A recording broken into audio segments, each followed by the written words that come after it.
दुनिया रे 90% लोक भावती जे सफलता भाग्य द्वारा मिली थाए, किंतु एटा सत्य नुहे।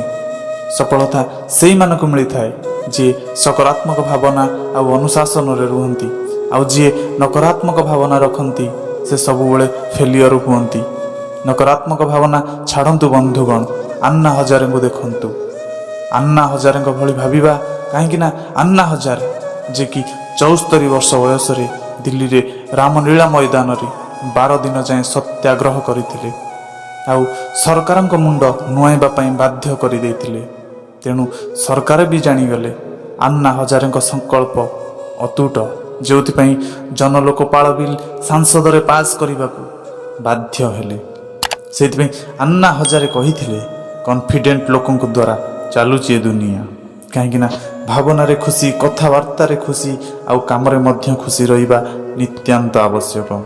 तेबे जाई आपन को मिलिबो एक नुआ रास्ता। जदि आपन निराश आउ खराब माहौल रे रहिबे ताहले किछि करि परिबे नाही। जदि आपन प्रेरणा, खुशी आउ उत्साहर सह रास्ता बाछिबे तेबे जाई आपन को लक्ष्य स्थल रे पहुंची परिबे। कहीं ये हेउची दुनियार नियम बंधुगण। अन्ना हजारे ये सफलतार कहानी इतिहास एक नुआ पृष्ठार लिखा जाइथिला, आ से दुनिया को बुझाई देइथिले कि सकारात्मक भावना द्वारा जीवन जीता जाई परिबो। शास्त्र रे मध्य पदुटी लिखा अछि दर्शक बंधु, सफलता सकारात्मक भावना आ कठिन परिश्रम रे मिली थाए। सेतिपई निजर चेष्टा को दृढ़ बनांतु, तेबे जाई आपण निज विफलता को सफलता रे रूपांतरित करि परिबे। लोक माने कहती इच्छा शक्तिर केवे अंत नाही, कहीं ये हेउची जीवनर प्रकृति।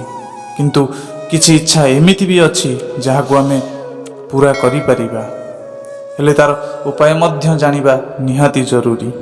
दुनिया रे नामी दामी वैज्ञानिक स्टीफन हॉकिंस भी एक कथारे मध्य एकमत, इच्छा पूरा होई पारे, कहीं से विकलांग हो गला पर मध्य सबु इच्छा को पूरा करिसंती।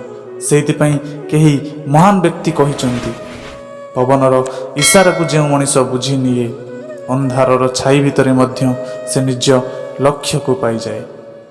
आज एतिकी पुणी देखा आग अध्याय रे। नमस्कार।